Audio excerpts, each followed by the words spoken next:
ନାଇଁ ଭାଇର ମୋର କଳି ହବ ନା ମୀମାଂସା? କଳି କଳି ହେଇ ମୀମାଂସା ଭିତରେ କଳି। ଜଣେ ଧର୍ମ ନଷ୍ଟ କରୁଛି ଆଉ ଜଣେ ପ୍ରକୃତିକୁ ନଷ୍ଟ କରୁଛି।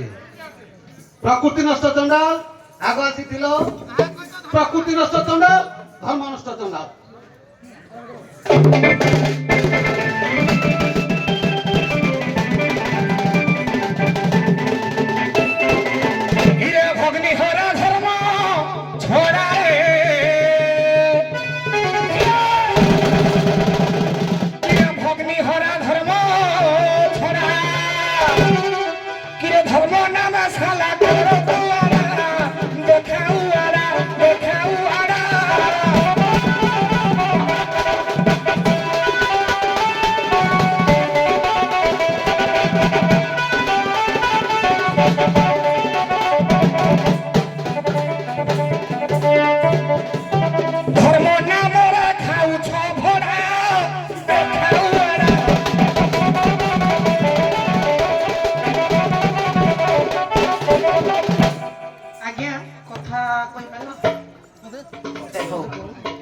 धर्म छड़ा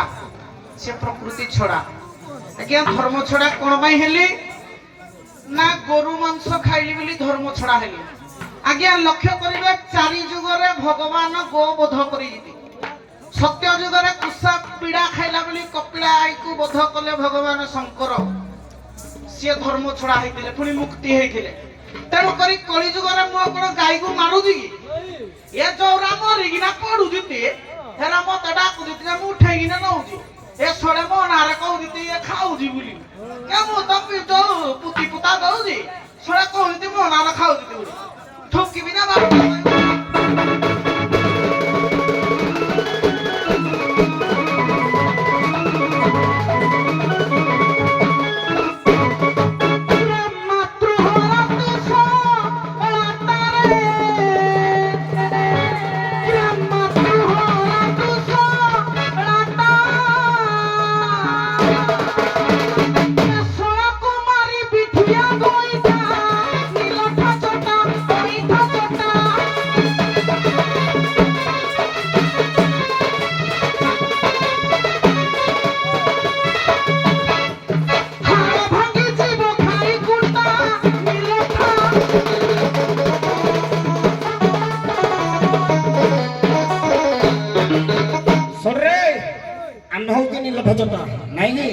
भाई बुझी पाला मन कहीं प्लट गई हाँ ये हूँ प्रकृति छड़ा धर्म छड़ा कौन करे गाई मांस खाई कि हेटा किए कहला कि तो बा हूँ गोटे भौनी झील निया ब्रह्मांकर मणि किए जात मेहतर जोड़ा मैं कही सटरे छाड़ा कहते ना मेहतर ताकर झील किए ब्रह्मांकर झील संध्या संध्या कहले ब्रह्मा बोले निजे कहले भौणी की आसू धर्म छड़ा होती हेटा को धर्म छड़ा कह जाए ना गोरु मांस खाइला हेरा कि प्लट के जाऊ दे देखे दी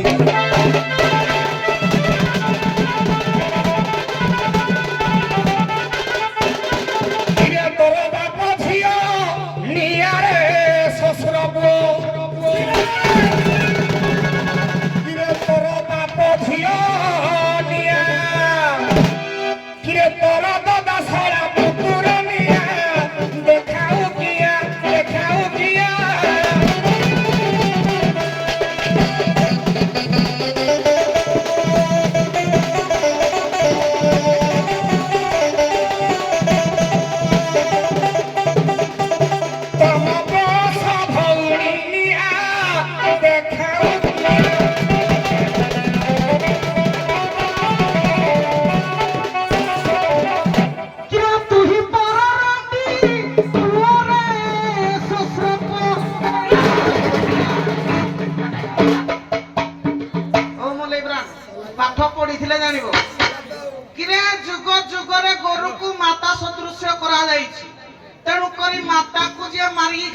धर्म छड़ा ये मत धर्म पाठ पढ़ु तो आई गाँव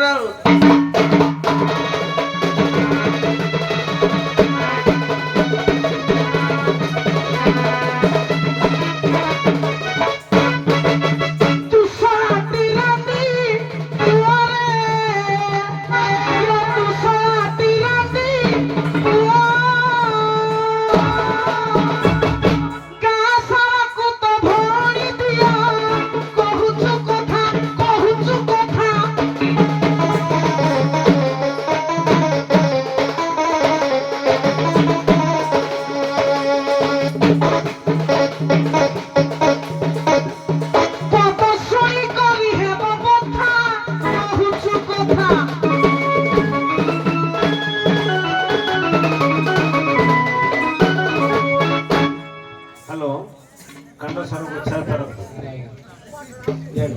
ଆଜ୍ଞା ତମେ ସଂସାରରେ ରାତି ରହୁଛ ଶୋଉଛ ଦିନେ ଶୋଇବା ସମୟରେ ଅର୍ଦ୍ଧରାତ୍ରରେ କେହି ଜଣେ ନାରୀ କାନ୍ଦିଲା ତାପରେ ହସିଲା କାନ୍ଦିଲା ଆଉ ହସିଲା ତମେ ଉଠିଲ ପଚାରିଲ ତମେ କିଏ କାନ୍ଦୁଛ ସେ ତୁମକୁ କହିଲା ମୁଁ ପିଶାଚି ତମେ କହିଲ ପିଶାଚି କିଏ ତମେ କେମିତି ପିଶାଚି ହେଲ ମୁଁ ତ ଜାଣିନି ସେ ତୁମକୁ ଉତ୍ତର ଟିକେ କହିଲା ମୁଁ ଏଇଥିପାଇଁ ପିଶାଚି ଉଭୟ ଶୁଣିଲ ସେ କଣ କହିଲା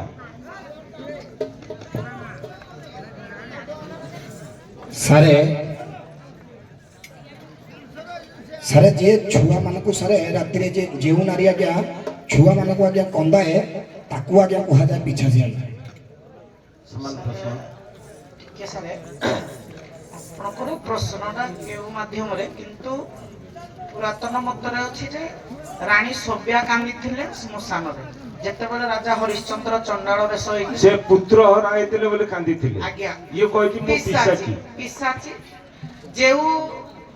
ଯେଉଁ ନାରୀ ଗର୍ଭାବସ୍ଥାରେ ଥାଇକି ମୃତ୍ୟୁବରଣ କରିଥାଏ ଯୋଉଟା ଗାଁ ଗହଳିରେ ପେଟ ଚିରିକି ତାଙ୍କ ସ୍ୱାମୀ ମାନେ ଛୁଆ ବାହାର କରନ୍ତି ସିଏ ପ୍ରେତ ହେଲା ପରେ ପିଶାଚି ହୁଅନ୍ତି ସମାନ ପ୍ରଶ୍ନ ଆଜ୍ଞା ଯେଉଁ ଏ କାହିଁ ବେକାରରେ ଆପଣ ବସିକି ଏଠି ଆଗରେ ଏମିତି ହଉଛନ୍ତି ଯେଉଁ ଗର୍ଭବତୀ ସ୍ତ୍ରୀ ଆତ୍ମହତ୍ୟା ହଉ ବା ଯେକୌଣସି ଦୁର୍ଘଟଣା ଯୁକ୍ତ ହଉ ସେ ମରନ୍ତି ସେ ପିଲାଟାକୁ ଆଜ୍ଞା ପେଟ ଫାଡ଼ିକି ପିଲାକୁ ଅଲଗା ରଖନ୍ତି ମାଆକୁ ଶବଦାହ କରନ୍ତି ବା ପୋତନ୍ତି ପୋଡ଼ନ୍ତି ଯାହାର ଯେମିତି ନୀତି ନିୟମ ଅଛି ସେଇ ନାରୀ ଯେତେବେଳେ ପ୍ରେତ ଆତ୍ମା ଛୁଆଟା ପେଟ ଭିତରେ ଅଛି ନା ମାଆଟା ସମ୍ଭାଳି ପାରେନି ସେଇ ନାରୀ ଯେତେବେଳେ ପ୍ରେତ ଆତ୍ମା ହୋଇ ଭୂତ ହୋଇ ଏଇ ମହିମଣ୍ଡଳରେ ଘୁରି ବୁଲେ